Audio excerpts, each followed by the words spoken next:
Ah? Ang haba na. Pero alam nila ko yan. Ano pa lang chapter? Yun na lang.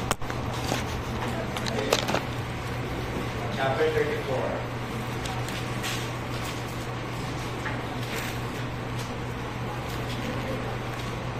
Chapter 34. Okay, so when you're talking about disorders of coagulation, you're going to be talking about the physiologic processes in the body that control either you bleeding to death or not bleeding to death. Okay? And this dynamic process or physiologic process that makes sure that your blood is fluid all the time, and at the same time you are able to stop your body from bleeding out and eventually dying. And this physiologic process is known as hemostasis. Not homeostasis, hemostasis. Okay? Your hemostasis is the physiologic process that maintains your blood as fluid. Hindi pwedeng mamuo ang dugo sa loob ng inyong blood vessels. There will only be a time where blood will eventually become solid or will actually form into a solid form so that it will stop you from bleeding out, particularly if your blood vessels are injured. This process of hemostasis is also the one responsible for repairing your blood vessel injury. Kung may nasirang blood vessel, automatically it should be fixed so that you do not lose out blood. The third is, again, it limits blood loss for your patient. Once you repair the blood vessels, you're not supposed to lose blood more. Fourth, it is to prevent also from blocking your blood vessels, because your blood vessels are normally the ones supplying blood to the different organs. So if you clot or you produce an occlusion on the blood vessel, your organ is the one going to suffer. And again, and the last one is to make sure that there is adequate perfusion of blood in your different organs. Okay? So you can either have two problems of coagulation.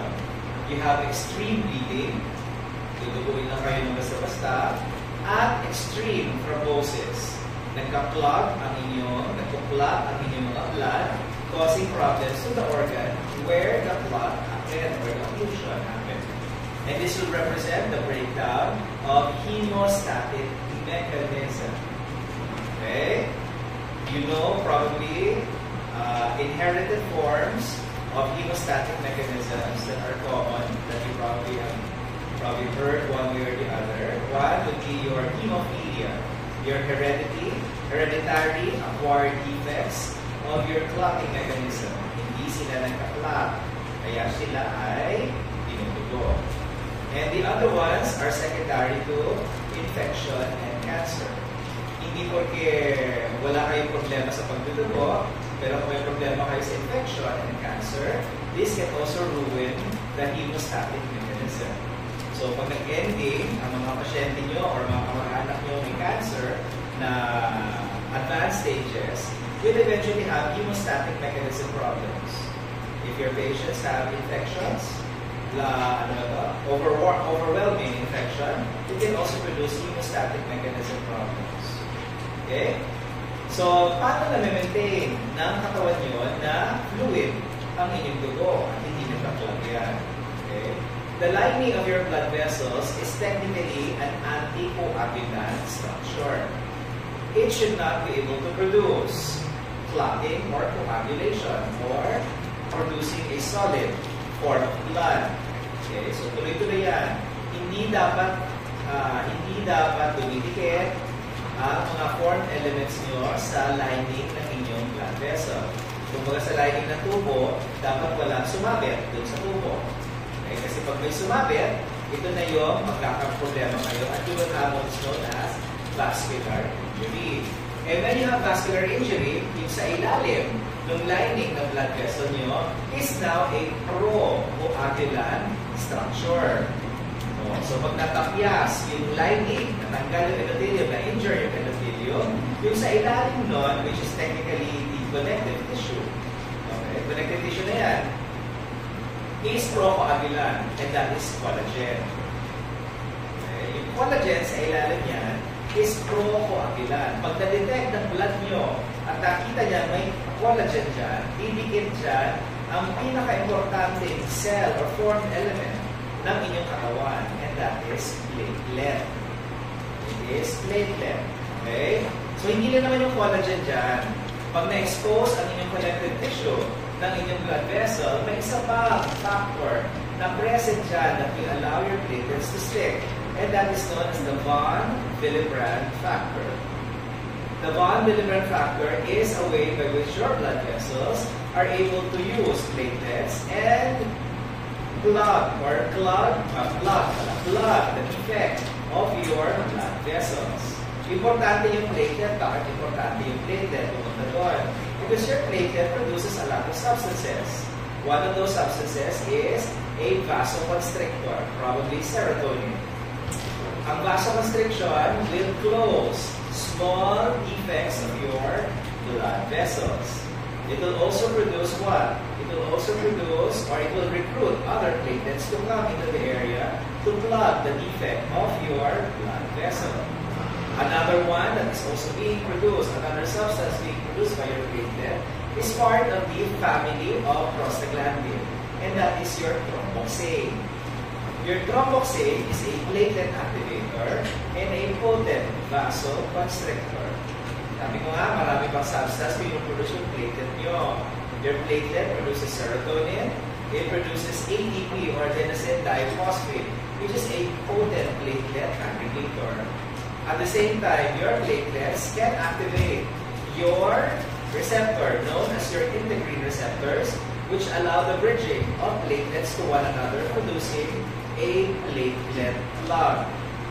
Yung plug na yan, yan yung inyong tawag sa bubong na nilalagyan na may butas. Bulkasil. Yan ang nagdidikit-dikit sa platelet para gumawa kayo ng bulkasil para mag-plug yung butas or the small holes of your blood vessels. And then, it will start to produce platelet plugs. Okay? So, the platelet is actually the central cell that will activate your coagulation because after producing a platelet plug, nagkakaroon na rin ng activation of the coagulation system. And I guess in biochemistry, we have been taught the coagulation system or the coagulation cascade. Ito ba sa inyo? Hindi. The coagulation cascade is a series of protease enzymes that are considered inactive in blood. But once you activate it using your tissue activator, it will activate all of this coagulation in a cascade.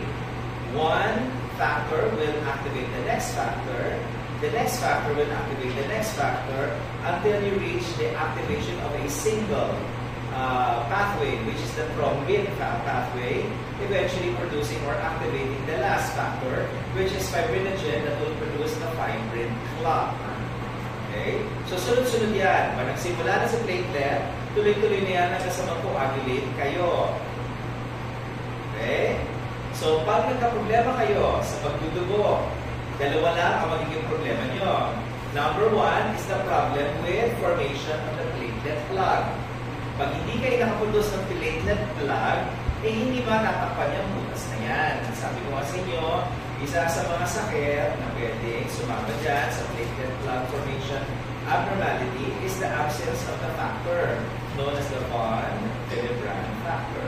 Kailangan yung von Willebrand factor na nasa collagen para dumikit ang platelet nyo. Okay, pag wala yun, hindi dikit yan. The second factor that will allow you to bleed to death, kasi ayaw nyo mag-clot, is of course the problem of coagulation or clotting factor deficiency. Pag meron kayong clotting factor deficiency, may problema kayo. Hindi kayo makakapag-clot ng blood. And again, the two most important, two most common would be hemophilia A and hemophilia B. one will have a different factor, that is definition. Okay? So, tuloy-tuloy ang pagdudugo. And again, as I've said, the platelet is the central cell to start hemostasis, as well as the problem of thromboembolic diseases. Pag nag-clot naman, hindi problema. So, maraming tina-target, maraming gamot na ginagamit para hindi kayo mag-clot, and their target is normally the platelet. Okay? Maraming gamot, pag kayo ay nagka-stroke, nagka-heart attack, may isang gamot na binibigay sa inyo at sigurado ko ang tinitira niyan is platelet activity. Okay? Now, depending on where you have the clot, dalawa pwede kayo magkaroon ng clot kasi tatlo ang klase ng blood vessel nyo, tama? Artery, capillary, and vein. Yung capillary, walang clot dyan. Hindi kayo magka-clot dyan. Ang magka-clot kayo, yung nasa artery at nasa vein. Okay. Paano nyo malalaman kung artery ang naklat nyo o vein ang naklat nyo? Pag artery, ang tawag sa occlusion or thrombi sa artery is normally known as a white thrombi. The white thrombi is predominantly platelet.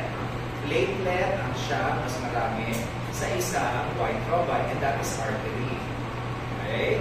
So, yung mga coronary artery nyo, yung mga pulmonary artery, okay, kung saan mabilis ang pressure dyan, malalakas ang pressure dyan, platelet ang nangunguna sa pag-form ng clot or ng coagulation dyan. Pag ang vein naman, ang pinakamarami dyan is fibrin. Okay? The last factor of coagulation is the formation of fibrin coming from fibrinogen activated by thrombin. Okay? And this is known as a red thrombi. Saan kayo makakita ng venous clots? Makakita yan sa mga lower extremities, sa mga legs ninyo. Okay? Pag nag-clot ang legs nyo, ang leg veins nyo, masakit yan. That is known as a venous thrombi. Okay? Masakit yan, nagsiswell. So, yung mga matatanda, pag vegetable, hindi tumatayo, palagi, masakit ang legs. Okay? And, if I've not mentioned this before to you during your anatomy and physiology, if you're still anatomy and physiology, please avoid massaging elderly patients who are vegetable and request that you massage their legs. Okay? Huwag kayo magmamasahin yan. Kasi pag minasahin nyo yan, pwede nyo i-melt yung veins na yan, that is superficial. Nasa ano lang yan, malapit sa surface na lang yan, ng balat. Pag namasahin nyo yan, pwede nyo matulak yan, thrombi na yan. At pag natulak nyo yung thrombi na yan, thrombi magta-travel. Wala namang problema mag-travel sa vena cava kasi malaki ang vena cava.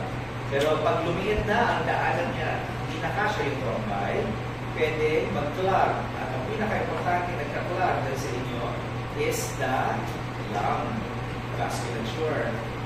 Pag nag-clog yung lung vasculature nyo, wala lang. Pwede na patay na ang lola nyo. Mamatay ang lola nyo bigla dahil sa masakit ginawa ninyo. So for people that are vegetables, hindi gumagalaw masyado, make sure that you apply a compression stocking. A compression stocking is to prevent the blood from accumulating in the veins of your extremities, your lower extremities. Okay? Buha. Pero kung meron ng last will and testament si Lola na mayaman, at alam mo iiwanan ka na sa 10 milyon, parang hindi na mabago ang last will and testament, Lola, masahin ko kayo. Tapos yan, hindi siya makalinga, diretso sa ER, patay na. Problema, nakalimutan mo, alam niya ang gagawin mo, kumuha siya ng panibago, last will and testament. Walang makukuha ang taong nagbasahe sa akin. Ganun lang. Okay? Now, sabi ko nga, from platelet blood, you're supposed to go into the coagulation cascade. Again, review your coagulation cascade in biochemistry. Okay? Again, your coagulation cascade is made up of soluble, non-active proteases, serine proteases. They are normally clotting factors that should be activated by one factor after the next. Okay? Eventually, they should go into the common pathway. The common pathway is the thrombin. Thrombin will now activate fibrinogen and form fibrin. Fibrin is like fibers that eventually trap blood cells and produce a clot. Okay, this is known as a stable fibrin. Okay. Now your thrombin is also the factor that will amplify the coagulation cascade. So kung may thrombin pa kayo, the more nagagawa at gagawa siya ng clot. Okay? Now, there are drugs that are meant to target. Okay? Target the coagulation cascade. And the central substance or the central element that is needed to target in a coagulation cascade is the common pathway cascade. And that is the formation of thrombin. Okay? Your thrombin is the central part of coagulation cascade that is being controlled. Kasi siya yung may pinakamaraming trabaho sa coagulation cascade. Okay? Yung thrombin nyo can produce clots, true. But it can also activate the anticoagulant system. So, importante yun. It needs to activate the anticoagulant system so that your clot does not stay there permanently. Kailangan nyo i-resolve yung clot kasi pag hindi nyo i-resolve yung clot, yung part ng organ kung saan may bara, mamamatay. So there should only be a significant or reasonable amount of time that your coagulation, your clot should stay there. One clot that probably you are familiar with is your black and blue. Yung hematoma nyo, pag kayo ay nakurot, kayo ay bumagsak, may bumangga, yung balat nyo, nakakakita kayo ng coagulation problem. And that is the hematoma. Yung hematoma nyo does not stay there for 3 months, 4 months. Within 1 week, yung kulay ng hematoma nyo from black and blue, magiging dilaw, hanggang sa kasing kulay na ulit na inyong balat. Kasi nag-repair na yung blood vessel. Walang problema pag nandito lang naman sa mga balat-balat. Ang problema pag hindi siya nakita. That means nasa puso, nasa utak, nasa brain, nasa kidney, nasa liver, etc. Okay? So your blood coagulation cascade is not just producing blood. It is also starting the anti-clotting process as well. Because you're going to remodel and repair the blood vessel and eventually bring it back to its original state. Okay? So again review your clotting process. You have the extrinsic process, you have the intrinsic process. Okay? And all of them will go into a common pathway, which is the conversion of prothrombin to thrombin, to activating fibrinogen, the fibrin, in the presence of calcium. So calcium is important in blood coagulation. Okay? Importante ang calcium Kung kayo ay medtech, importante sa inyo ang calcium. Kasi kung kumuha kayo ng dugo at wala kayong complex, wala kayong chelating agent sa tubo nyo or sa tissue nyo, your blood will automatically clot. But if you have a chelating agent, the most common chelating agent that will prevent blood from clotting is EBTA. Ilan si EBTA? So EBTA. So pag walang EBTA, magka-clot agad. Kung may EBTA, hindi siya magka-clot kasi yung calcium sa dugo ay sinequestrate ng EBTA. So it cannot activate fibrinogen to fibrin because there is no calcium. Okay, so again, as I've said, about physiology, clotting will eventually start the anti-clotting process by producing a substance known as antithrombin. And it is the one that will inactivate all of your proteases, all of your factors. Factors 2, factors 9, factors 10, factors 11, factors 13, etc., and bring it back to its inactive form. Okay? Hopefully. Okay? And when you want to dissolve the clot, okay, you will have to do the process known as dissolving of the fibrin.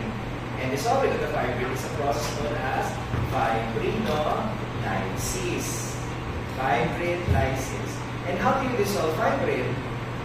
You dissolve fibrin by activating another protease. And this protease is plasminogen and activated to plasmin. The conversion of plasminogen to plasmin needs what is known as tissue plasminogen activators, or TPA.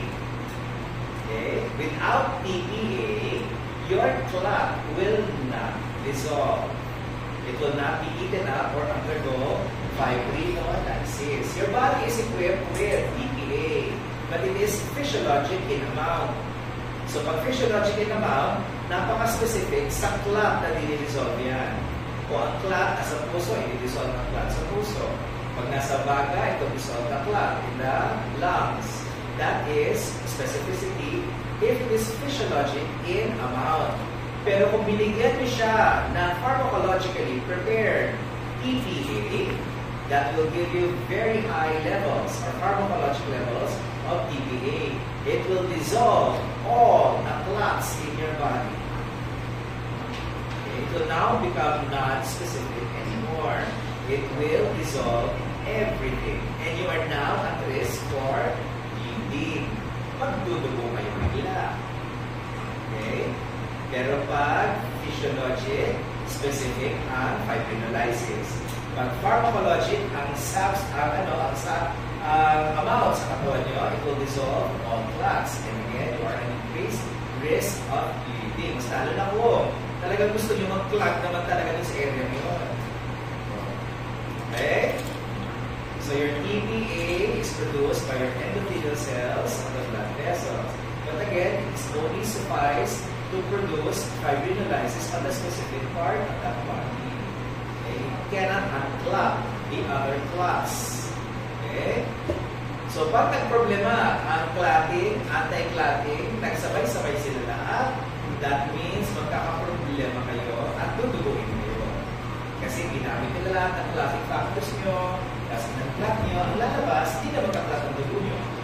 This disease is known as disseminated intravascular coagulation disorder, or TIC.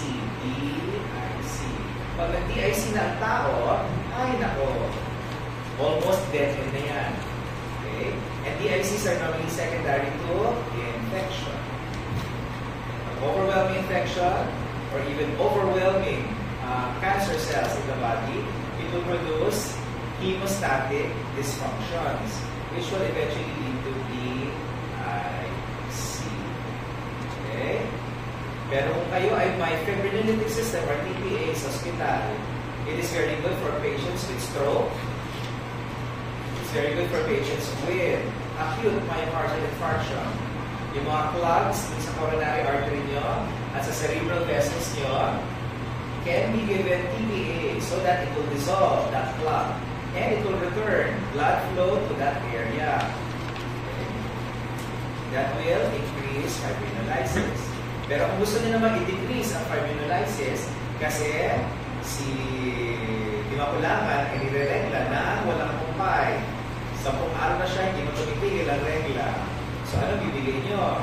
You need to give a drug that will decrease fibrinolysis that will prevent your patients from bleeding out. Okay? At paborito niyo yan. Isa kayo paborito ko mo dyan. Isa lang naman yan more or less. It is the analog of aminocaproic acid and that is your tranexamic acid. Okay? Kahit yung mga dentista, ginagamit yan. Kung sobrang pagdudugo, doon sa pinagbumutan ng ngipin at bilangin. Okay? So, let's start with your anticoagulants.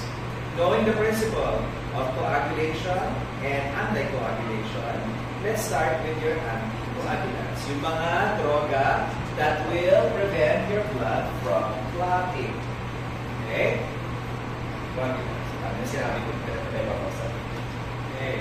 So, anticoagulants. So, there is an ideal anticoagulant technically. Clinically, your anticoagulant should be what? It should prevent thrombosis. I hope that. Number 2, it should limit reperfusion injury. Okay? So, yung anticoagulant nyo should be able to dissolve that clot very fast so that blood can flow back into the blood vessel. Third, it should allow a normal response of your injury. And the last would be to limit bleeding. Kasi the most common adverse reaction of all your anticoagulant is bleeding.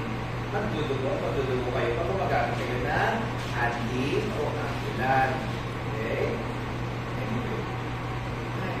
At this time, there is no ideal anticoagulant in the armamentarium of pharmacology. Okay? All of them will have one principal toxicity, and that is increased bleeding. Duduguin at duduguin.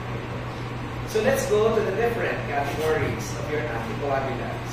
Ang una dyan is your indirect thrombin inhibitors. Tama?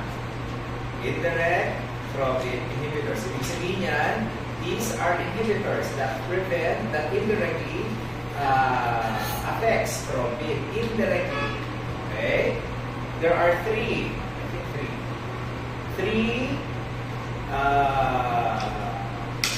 classes of drugs under the indirect thrombin inhibitors. Number one would be your unfractionated heparin. Number two would be your low molecular weight heparins. And the third, which is the single one, is your fondaparinum.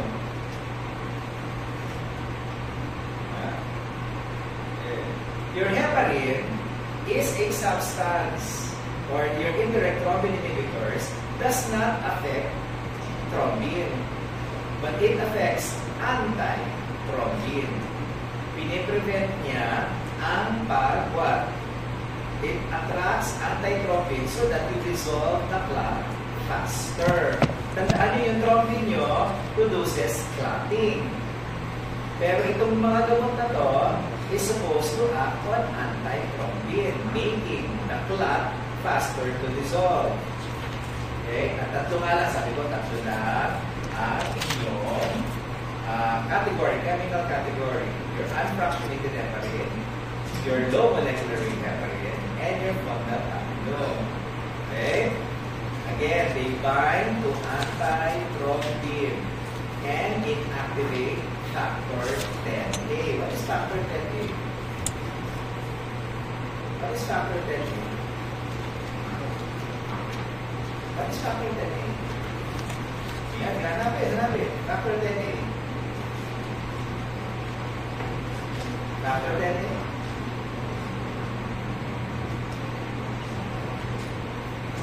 Factor 10A. That is the process before the conversion of prothrombin to thrombin. Yung 10A nyo ang nag-activate sa conversion ng prothrombin to thrombin. Pero it does not affect technically thrombin. Okay? So kung hindi kayo makakaproduce ng thrombin at ini-enhance nyo pa ang anti-thrombin, then the more that you will dissolve the clot. I hope so.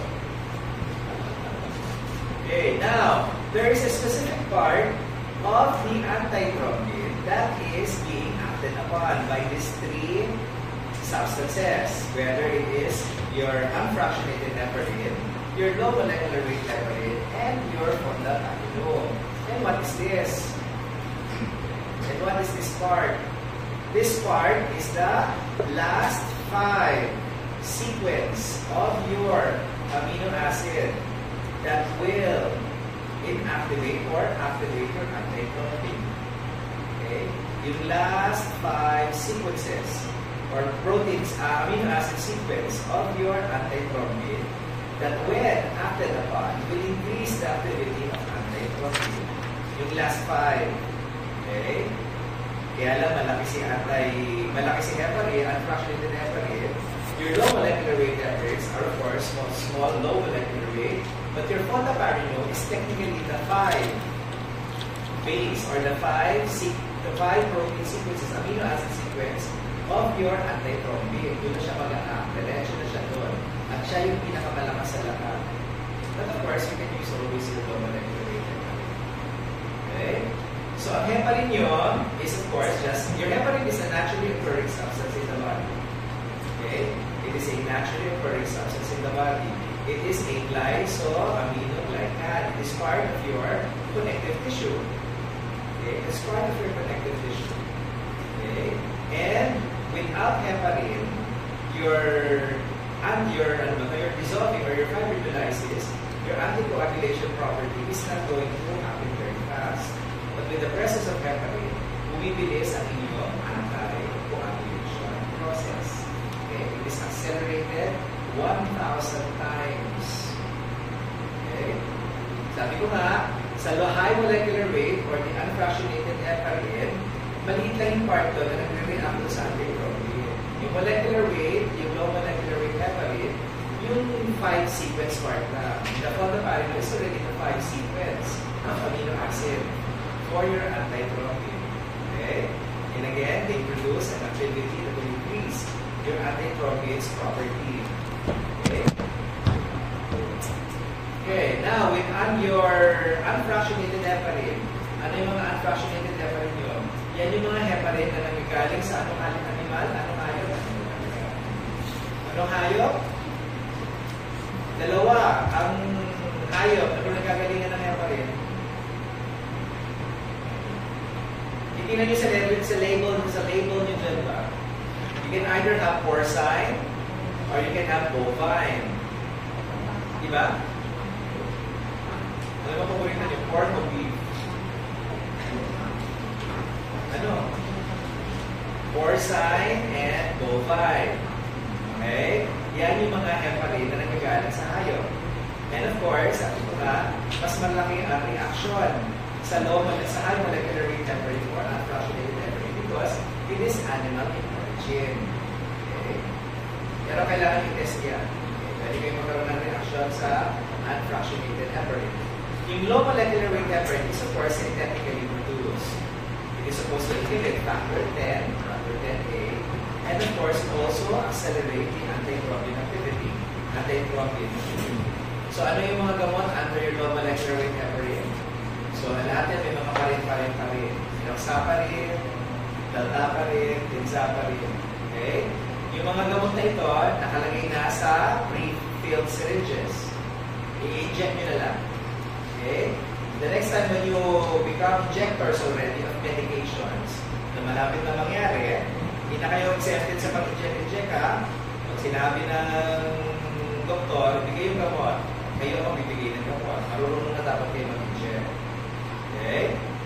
Pag di pa kayo pumasa next semester, ako din ang teacher sa mga inject. So, lahat kayo magkaka-partner.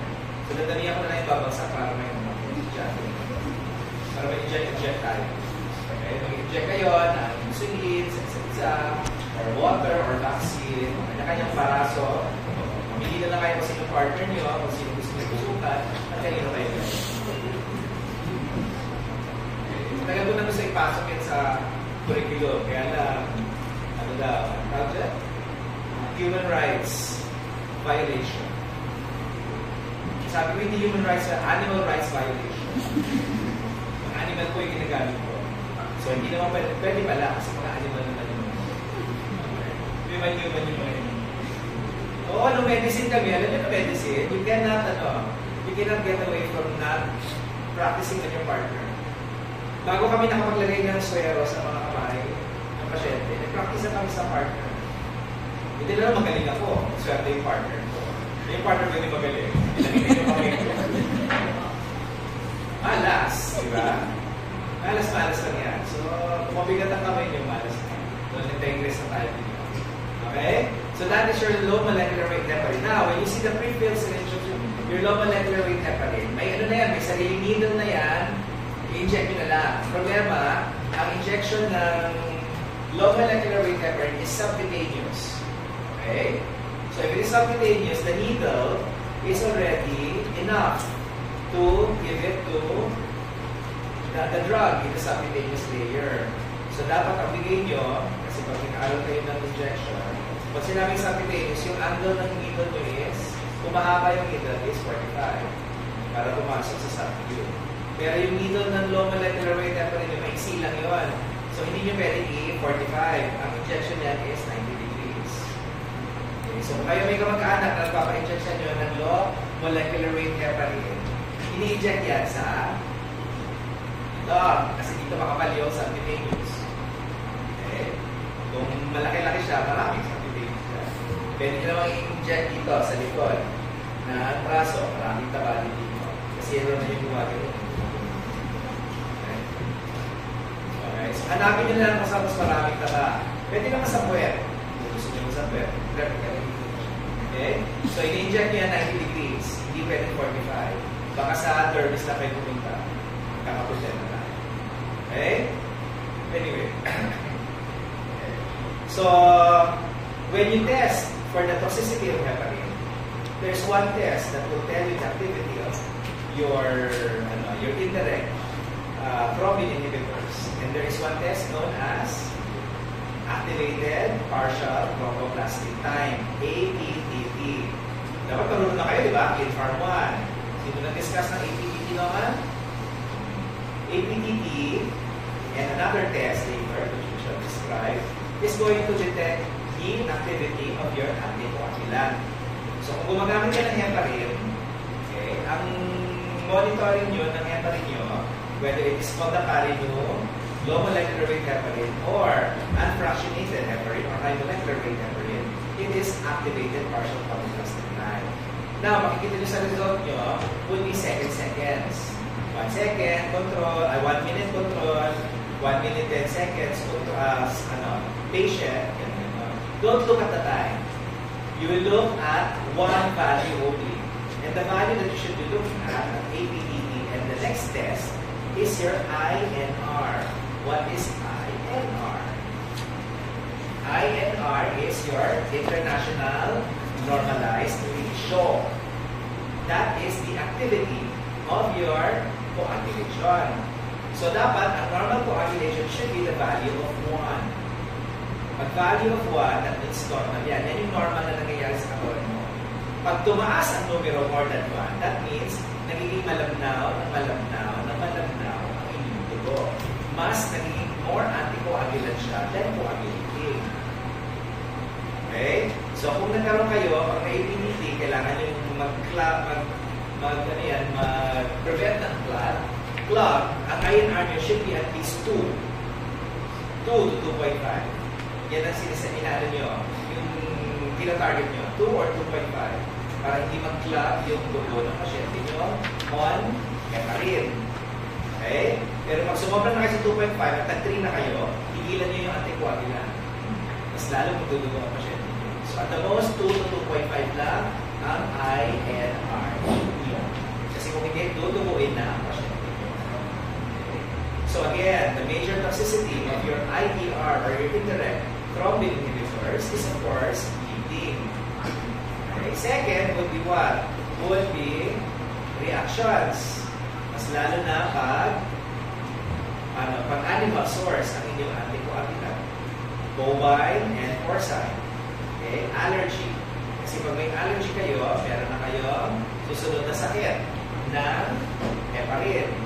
Induced allergy. And that is known as heparin-induced thrombocytopenia. Ang heparin-induced thrombocytopenia is normally observed if you are using animal source heparin. Pero kung low molecular weight heparin, wala masyado. It is your high molecular weight heparin or your unfractionated heparin. Okay? Another side effect or adverse effect of heparin is what? Hair loss. Okay? Hair loss. Magkakaroon kayo ng alopecia. Pwede rin kayo magkaroon ng osteoporosis in the long run if you're using heparin. Okay? So, tingnan nyo na lang yan. Bleeding, osteoporosis, hair loss, and the worst would be heparin-induced thrombocytopenia or HAT. Okay? So again, you do not give heparin if the patient is already bleeding. Don't give heparin if your patient is hypersensitive. Don't give heparin if there is active bleeding on the patient. If you have hemophilia, bawal din. Maraming listahan yan. Tignan nyo na lang sa libro niyo. Okay? At mas lalo na kung sa surgery ang pasyente. Your anticoagulant should be stopped 1 week before the scheduled surgery. 1 week yan ha? Kasi you need time for your proteins to be produced again by the body. Okay? And when you are giving heparin, particularly for pregnant patients that have thrombotic events that will prevent them from carrying a baby. Okay. Ang drug of choice nyo is no choice but heparin. Okay. You cannot use fondaparinol, but you can use low molecular weight heparin. Because your high molecular weight heparin cannot traverse the placental barrier. Okay. Masyado siyang malaki. Pero yung low molecular weight heparin, baka pumasok sa bata. Pero yung high molecular weight heparin, sobrang laki niya, is like insulin, does not enter the placental barrier. Okay? Naintindihan na? I hope so. Okay. So, and there is also such a thing as heparin toxicity. Acute heparin toxicity. There is one drug that can reverse the effect of heparin toxicity, and that is protamine sulfate. But be careful about giving protamine sulfate because protamine on its own is also an anticoagulant. Okay? So, pag nagkaroon na kayo na INR na mataas, pwede kayo magbigay ng protamine or stop the drug altogether. So, that is indirect thrombin inhibitors. Indirect ha? The next one is the direct thrombin inhibitors or your DPIs. This is one of the family of the strongest anticoagulants in the system because they directly bind to the active site of thrombin, kaya na direct thrombin inhibitor, in relation to the indirect thrombin inhibitor. Okay. Now, your direct thrombin inhibitors may come in different valences or bivalents. You have your pyridine, you have your agatroban or megalatrans. Okay. Then again, would act on the thrombin sites. Okay. One of the earliest direct thrombin inhibitor comes from a natural source that is used to suck out your blood during the medieval times. Kung may sakit kayo at ang sa tingin ng doktor, may sakit na sobrang dugo, makakain kayo sa linta. Correct? Linta. The scientific name of leeches is Hirudo medicinalis. So, ginagamit talaga for medicine yan. Actually, ginagamit niya ng mga plastic surgeons. Basta alam ako nag-plastic surgery sa mukha nyo. Pag nag-plastic surgery sa mukha nyo, ang immediate effect ng plastic surgery sa mukha nyo ay namamaga kayo. So para matagal yung magana yun, for some, they can put few leeches in your faces for a small amount of time lang. You cannot maintain it. Kaya baka pagbalik nyo, shriveled na yung mukha mo. Dahil sinak na lahat ng dugo sa mukha mo. So instead na gumanda kayo, tumanda pa kayo lalo. Dahil tinatanggalan niya yung pamamaga. Your leeches can actually suck out excessive edema out of your faces. Okay? And of course, depending on other diseases, or yung mga maga-maga sa kamay, mga namumula, sobrang dugo, hindi makalayas, etc. Bigyan nyo lang ng kita. Manadalian lang ha. Hindi pwede forever. Baka makalimutan matalugan nyo. Okay? Now, your leeches produces a substance known as pyridine. Okay? This is an irreversible thrombin inhibitor. Okay. Pyridine is an irreversible thrombin inhibitor. This is found in the saliva of your leeches. Okay. But there is already a recombinant form of pyridine, and this is lepyridine. Ano ba? I hope so. Okay. So, pag gumagamit kayo ng DPIs, okay, you also use activated partial thromboplastin time to monitor its effect. APTT. Again, you look at 2 to 2.5 INR. Sabi ko sa inyo, ito yung pinakamalalakas na anticoagulant nyo. Hindi heparin, it is your DPIs. This has a lot of toxic effects. Okay, so pag pinantayan nyo yan, papantayan nyo dapat yan. Kasi magkakaproblema kayo. Yan ang ginagamit para sa mga pasyente nag-angioplasty. Malalakas yung mga yan. And the DPIs are the ones that are used if your patient has heparin-induced thrombocytopenia. So, as a replacement of heparin, if you have HIV, you use your DPIs. Yung agatroban, your megalatran, etc. Okay? So your DPIs can either come in IV form or your oral thrombin inhibitors. Tingnan nyo na lang dyan. Okay? Si Megalatan, etc. Tingnan nyo lang. Okay? So that is your DPIs.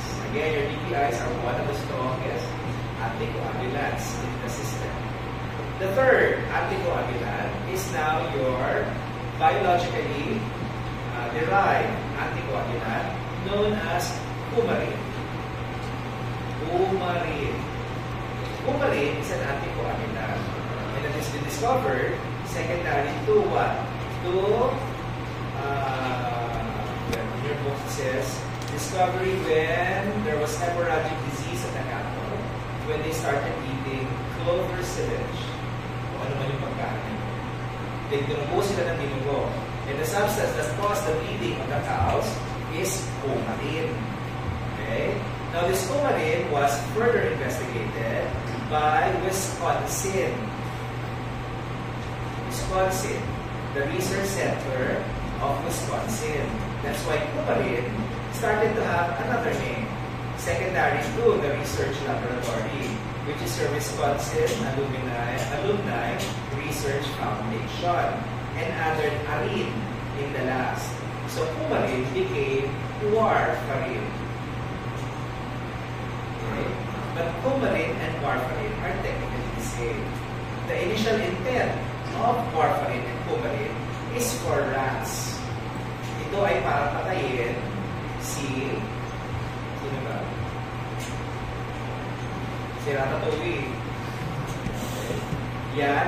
Yan ang nakalagay sa inyong Dora Rat Killer. Okay. Pag tinignan yung Dora Rat Killer nyo, hopefully basta-basahin nyo kami sa pizza, ang nakalagay doon is warfarin.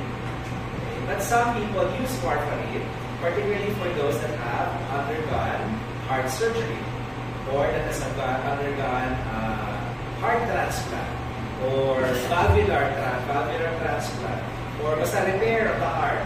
Yan. Ginagamit yan. Warfarin. Okay? Now, warfarin is a highly plasma protein-bounded drug. Okay? So, pag may warfarin kayo sa katawan, huwag kayong iinom ng isa pang highly protein-bounded drug. It will displace warfarin and it will produce bleeding. Okay? And it has a very long half-life. About 1.5 days of half-life ang inyong warfarin. And it is 100% bioavailable. Ganda mag-absorb, ano? Okay? So, warfarin, the active form of warfarin is the left-turning warfarin. There are isomers or stereoisomers of warfarin, the left-turning and the right-turning. The levorotatory and the dextrorotatory. It is the levorotatory that is the more active one versus the dextrorotatory. Anyway, kaya ako na lang yun. Okay. Now, what is the mechanism of action of warfarin?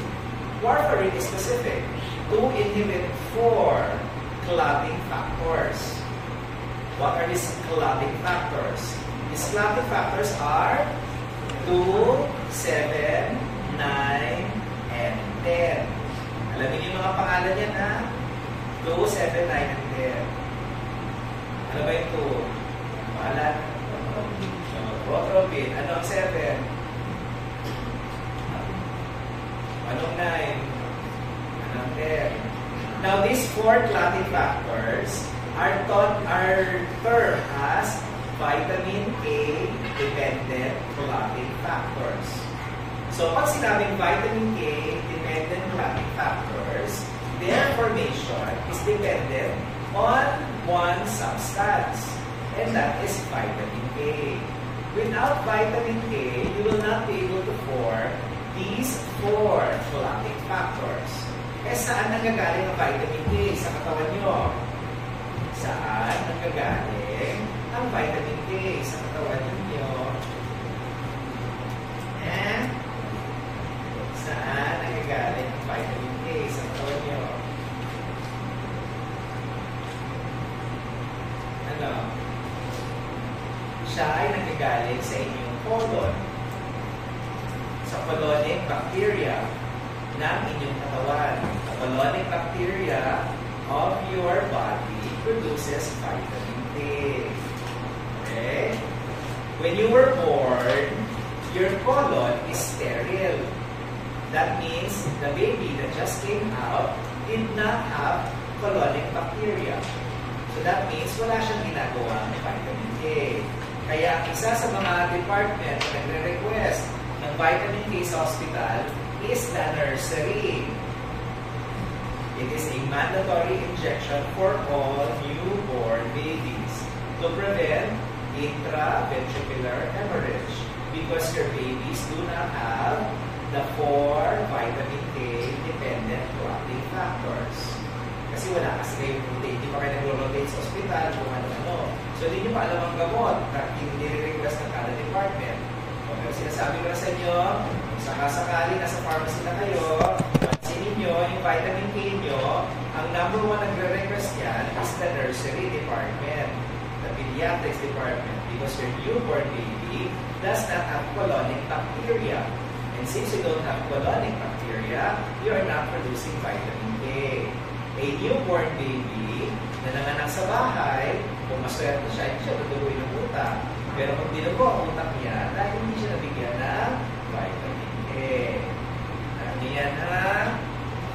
Okay, so the vitamin K is needed by these 4 factors because of the oxidation reduction pathway of vitamin K. Dito na lumalabas ang 4 na factors na kailangan ng vitamin K.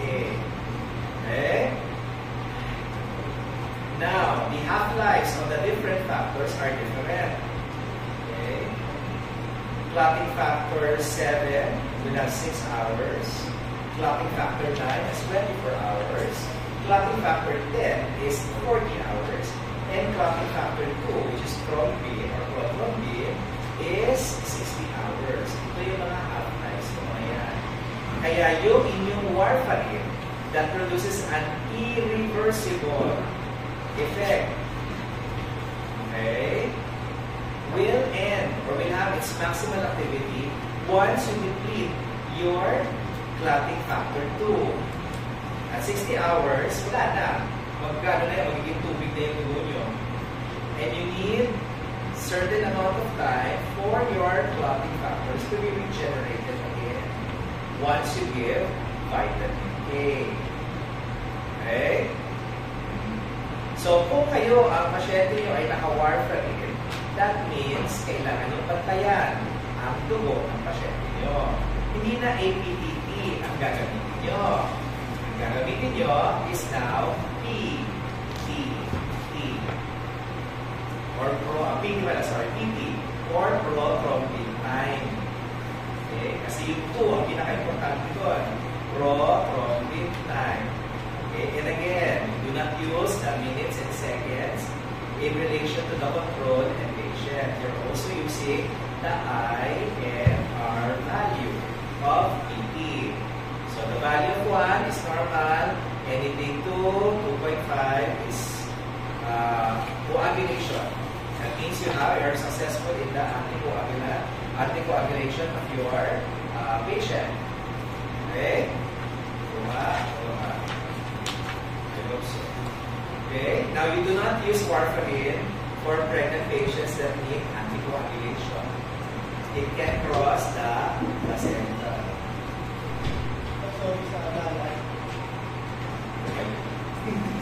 Lahati na ng akin. Saan ba ito, JP? Ano sa preparation?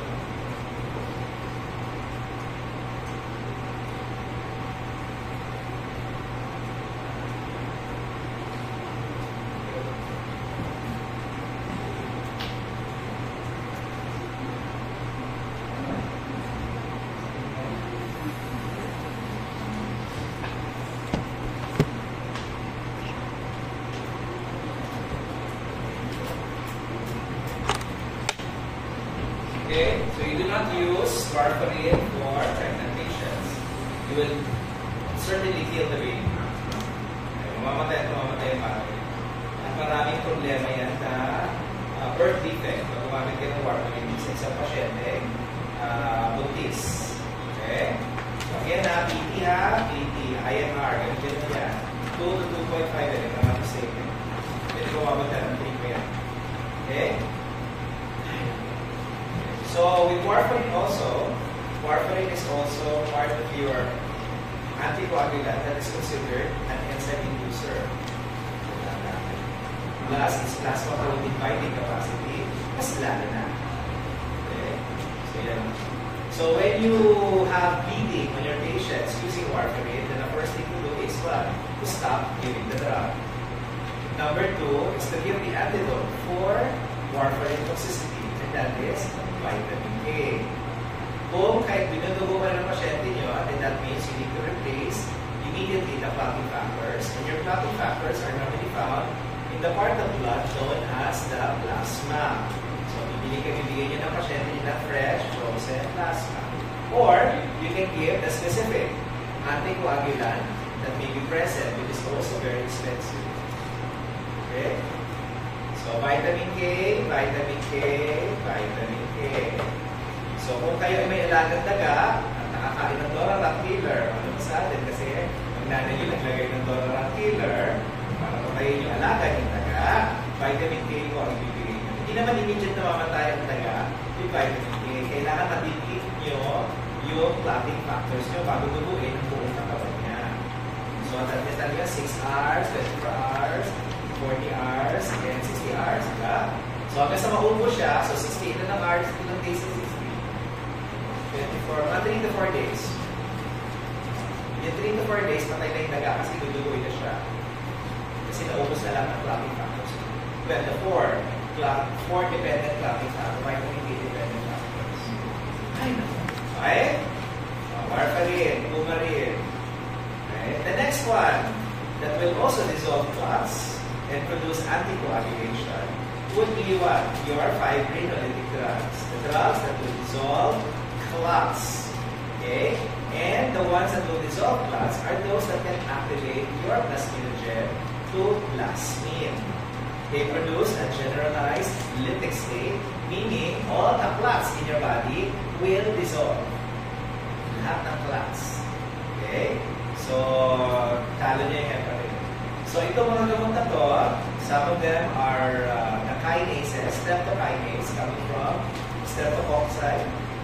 Okay? They are pro-activators of plasminogen. You also have your urokinase. Okay? The most available in the market right now is streptokinase. Kaya lang dahil sa galing siya sa bacteria, people normally react to streptokinase. Okay? And this is normally given. May ideal time para magbigay ng plasminogen activator. This is normally given to patients that have a heart attack. Binag-clog ang coronary arteries. Okay? Kailangan mabigay ito within 6 hours from the symptom of the heart attack. Ang problema, mga tao may heart attack, sumalangit na wakson.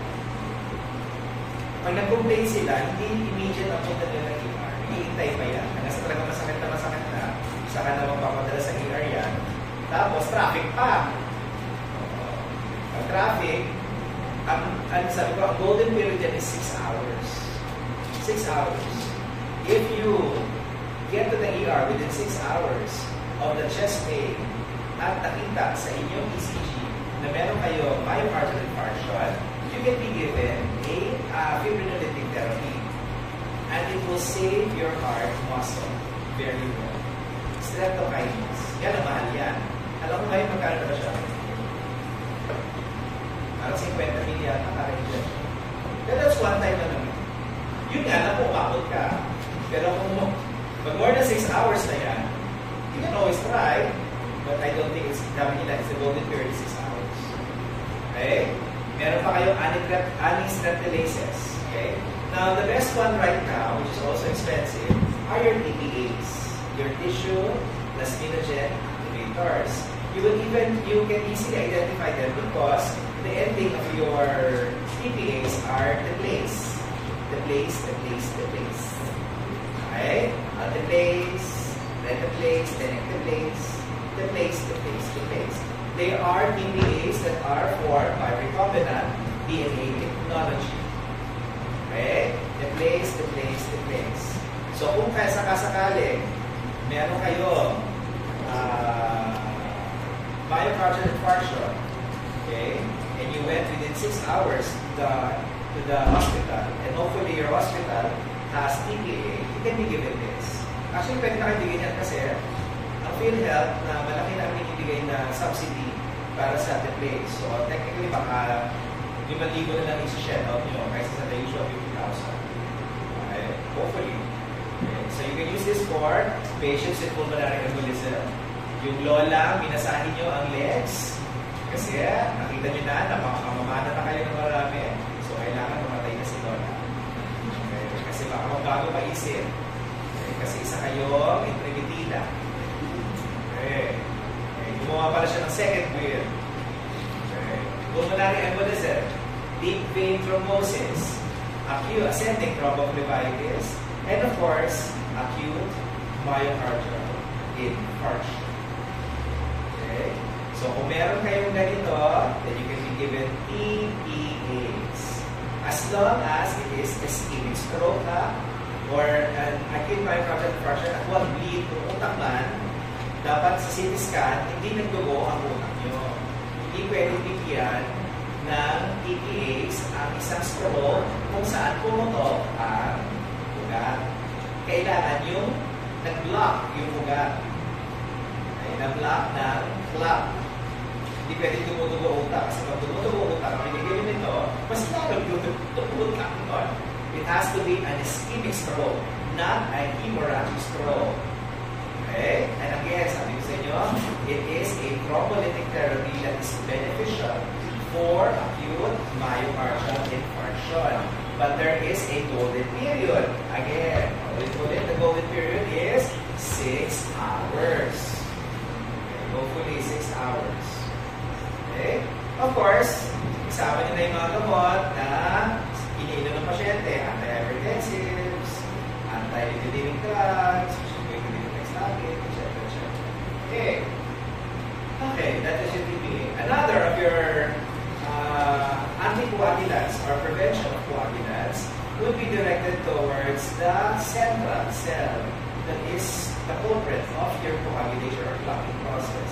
And that is your platelets. Okay? Tandaan nyo, sabi ko nga sa inyo, there are many substances produced by the platelet. And in your books, it is categorized into 3 groups.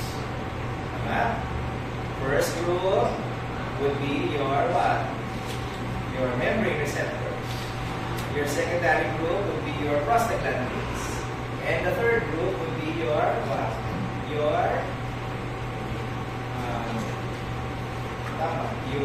calcium and your cyclic AMP. Okay? So there are many pathways of the platelet that is targeted in an anti-platelet therapy. And there is one very cheap drug that can inhibit the activity of platelets. And it is very good for patients with previous histories of myocardial infarction or any clotting process. And this is the lowly acetyl salicylic acid, which is aspirin. Okay? Kung meron mo kayong bibiling gamot na cheap, na pwedeng kontrolin ang activity na inyong platelet, it is aspirin. What does aspirin do? Number 1, aspirin should inhibit prostaglandin synthesis. And what prostaglandin are you preventing from being produced? It is thromboxane. Kaya kayo na ko na kanina yung thromboxane. Okay? The other one would be to inhibit your platelet aggregation, yung pagtabi-tabi ng mga platelets nyo. It is ATP-induced platelet aggregation. What drug do you normally use? You can use your clopidogrels, your ticlopidin. Okay? Those that will inhibit your integrin receptors, 2B and 3A. They will block the receptors. These are your afimiximab, your tirofiban, efeptide, etc. And the last one that has still now unknown platelet activity is your dipyridamole and cilostazol. Okay. So aspirin is one of the cheapest ones, and it should inhibit thromboxane. Okay. by inhibition of cyclooxygenase. Again, it is irreversible. The standard or the original dose of aspirin that was used to prevent another clotting process of the heart or myocardial infarction would be 325 milligrams. Pero dahil na 325 ay mataas pa rin, mataas siya kasi it can still produce what? It can still produce acid, peptic disease, ulcers, gastritis, etc. Ayun, ang smallest amount of aspirin that is available in the market, is 80 milligrams and 100 milligrams. Enough not to induce gastritis. But there used to be one lowest dose of aspirin. And what dose is this? What dose is this? The lowest dose is it is 30 milligrams. Okay? It is a tablet that is heart-shaped that is known as Corace. C-O-R-A-C. Kaya lang ang problema dahil heart-shaped siya, kapag kakamalang ecstasy. Okay. Alam mo kung nire-brand nila yun. Corace kasi heart-shaped siya. Heart-shaped tablet na 30 milligrams. Yan ay pinaka-smallest amount of aspirin na pwede nyo parang ibigay without producing gastrointestinal symptoms. 30 milligrams. So yung 80, pwede nyo makatiin yan. 80. Or, hatiin nyo. Kung nagtitipid talaga, nagtitipid na kayo sa sobrang mura ng aspirin, pwede nyo makatiin yung 40. Yung 100, pwede nyo makatiin. 50. Once a day. And it will probably be prophylactic for patients that have venous thrombosis or, clotting processes that will produce myocardial infarction. Okay? Tapos na ang thrombosis. Okay? The next one is bleeding disorders. Ito naman dugo ng dugo. Okay. Ang dugo ng dugo, wala kayong magawa kung may dugo ng dugo. Lagi nire-regla si Fiona. 10 days lagi sa regla niya. One of the things that you can use to offset bleeding is, of course, vitamin K. Kaya lang, vitamin K is produced by your body. Wala na kayo problema doon. Okay. Ang humihiling ng vitamin K sa katawan ay ang mga bata, ang mga bagong sa buwan. Kayo, pwede nyo na makainin yung bacteria sa baba.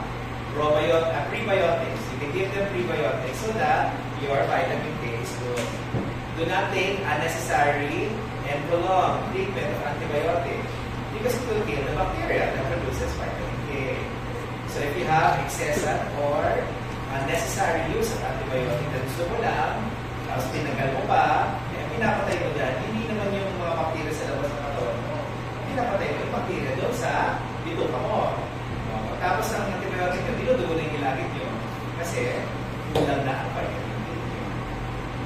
And that is one of the adverse effect of taking antibiotics for prolonged periods of time without supervision. Okay? So vitamin K, K1, K2, phytomenadione. Phytomenadione. And again, they're supposed to increase the productivity or the production of the vitamin K-dependent clotting factors 2, 7, 9, and 10. Okay? Okay. Another that would also reduce your amount of bleeding is for patients that have a congenital or acquired bleeding disorders. Okay? So kung kayo ay hemophilia A versus hemophilia B, ang hemophilia A would normally have a factor 8 deficiency. Okay? And your hemophilia B is a factor 9 deficiency. So, may mga companies that produce or that filter out factor 8 and factor 9 in vials, and that is the factor that should be given for patients that are deficient in these factors. Okay? The classic hemophilia again is hemophilia A, which is factor 8. Your factor 9 is your Christmas disease, which is hemophilia B. Okay? That's 9. Okay? These are inheritable. Pero sa pharmaceutical industry or sa pharmaceutical industry, may mga factors na binibenta as is, kanya-kanya as false. The problem with these factors are, we normally get them from human sources. Okay? Yung mga dugo, yung mga tao, pwede i-separate ang mga factors na ito. Ito yung naging source ng infection noong kasagsagan ng HIV. Okay? Noong 80s, yung mga pasyenteng hemophiliacs started to have HIV. Why? Because they are being transfused blood that is tainted with HIV. And yung mga plasma fractions, yung mga yung mga clotting factor fraction na kinuha sa dugo ng tao, hindi naman nakifilter yung HIV, hindi naman nila nakifilter ang HIV pa eh. So, pag binigyan mo ng Christmas factor at ng factor 8, ang isang hemophiliac person, kasama yung virus. So, yung mga hemophiliac, hindi naman nakapag-tsuktsakan, hindi naman nagpag-sex, ako na nagpag-drug sa ibang kasama, eh nagkakaroon ng HIV. Ngayon na naging problema. Again, plasma fractions. Plasma fractions means these are factors that have been individually separated from blood. And whatever is missing from your blood, ito lang ang ibibigay sa iyo. Okay, so that means you need to be tested first before giving this plasma fraction. Okay? So one drug that can increase factor 8 activity is desmopressin. And this is intranasally administered. Okay? Anyway. Okay? If you do not have plasma fractions, you can have cryoprecipitates. Cryopprecipitate is a removal of the plasma, and eventually a lot of clotting factors are present in this cryopprecipitate. The other fibrinolytic inhibitor, or that prevents you from bleeding, is your aminocaproic acid. Aminocaproic acid is similar to the amino acid known as lysine. It is a synthetic inhibitor of fibrinolysis. Okay? Now, the analog of aminocaproic acid is what we normally give, and that is tranexamic acid. Okay? So it's supposed to what? It's supposed to prevent fibrinolysis by competitively inhibiting plasminogen activation. So you cannot convert plasminogen to plasmin, and thereby not be able to block your blood. Alright, not be able to dissolve your blood. Okay. Another one will be your serine inhibitors. Serine protease inhibitors. Kung isa lang naman yan. Macrotinib. Yan natin last week. Okay. And again, your serine protease inhibitors are those that will be given or that are used normally for coronary artery bypass. Okay. And of course, this will prevent blood losses during the procedure. Kahit CS, kahit anong procedure, humingi kami ng tranexamic acid para hindi masyado malakas ang bleeding ng pasyente. Again, if you're giving patients anticoagulants and your patient is being operated on, mag-opera kayo, please tanggalin nyo 1 week before. That should remove the activity, particularly for irreversible active drugs, including aspirin, warfarin. Okay? Ano yan, mga 1 week, 5 days to 7 days, natanggalin nyo. At siguro yung schedule nyo, kasi kung hindi nyo na, pag na-postpone yung schedule, at wala siyang anticoagulant, kung ano yung sakit niya, baka mangyari bigla. Mag-active myocardial infarction siya, kasi hindi nyo binalik yung anticoagulant, na-postpone. Okay? Dapat pag naka-anticoagulant, precise ang inyong oras, ang timing nyo. Okay? Kasi kailangan nyo ibalik yung anticoagulant. Kung hindi, aatakihin sa puso yung pasyente. Okay? Kung kailangan na yung surgery. So, magiging problema. Okay? Again, these are just to make sure that your patients please do not bleed in the table. Any question? Tapos na anticoagulant. Sobra-sobra na sa midterms. Next meeting, we shall be talking about your short topic on your hyperlipidemia. Hopefully, we meet next Thursday next week.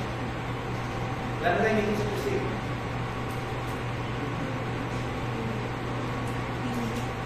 Patay Malaysia pa kayo. Patay Malaysia. Wala pa sa Tuesday. Wala. Kasad naman ako bibig. Hindi naman talaga kita tayo na Tuesday, di ba? Wala. Hindi sa Thursday papasok tayo. Tuesday lang hindi ko pinatawag. Tingnan natin kung mapait kayo. Kung hindi kayo mapait, hindi kayo nag-aaral. Nakita nyo na yung grade yun, di ba? Sige. Iba, nag-aaral pa. Huwag na lang. Sasabi. Pag naputol pa yung ano, pag naputol yung string na pinagkakapital. Sige. Okay? No questions? Nag-clog na ba yung utak nyo? O ano? Nag-clog yung utak nyo? Sige. There are no questions? Sige, bago muna tayo kumahinga.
Hypertension.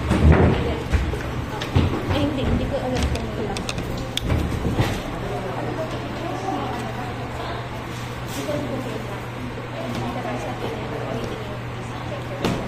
Umiyo ba naman ito na aral?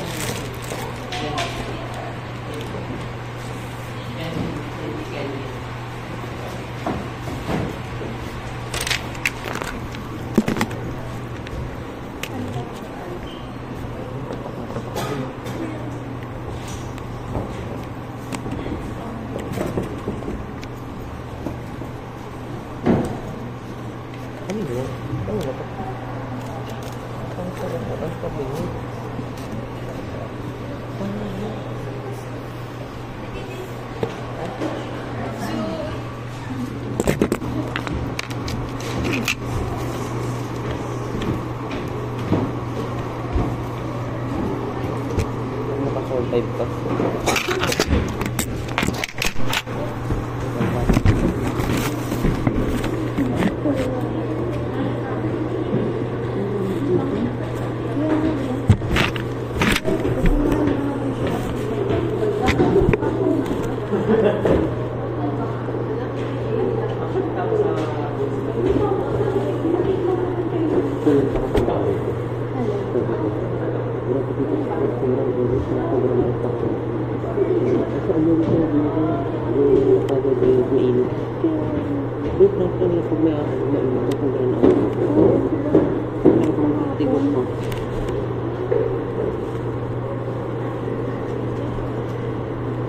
may generator yung course.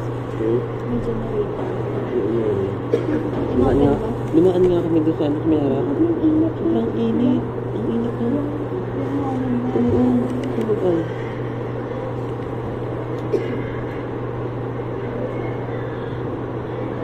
Ito.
Ano tanda mo ito? Parang nagtatag ako sa labi nito. Yung tandaan, lagi na nalilimutan. Smoking. Ay, maalala ang nakatabi ito. Smoking.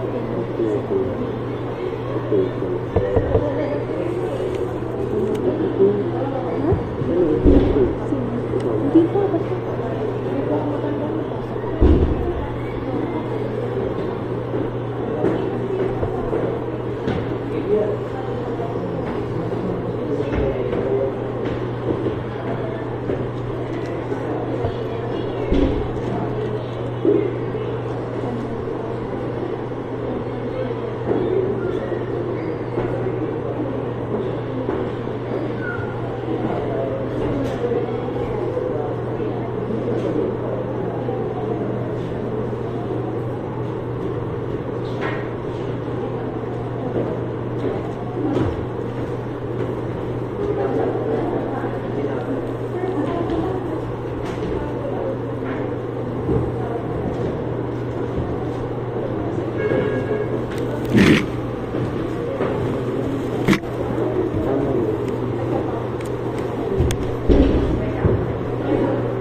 Ano ka na?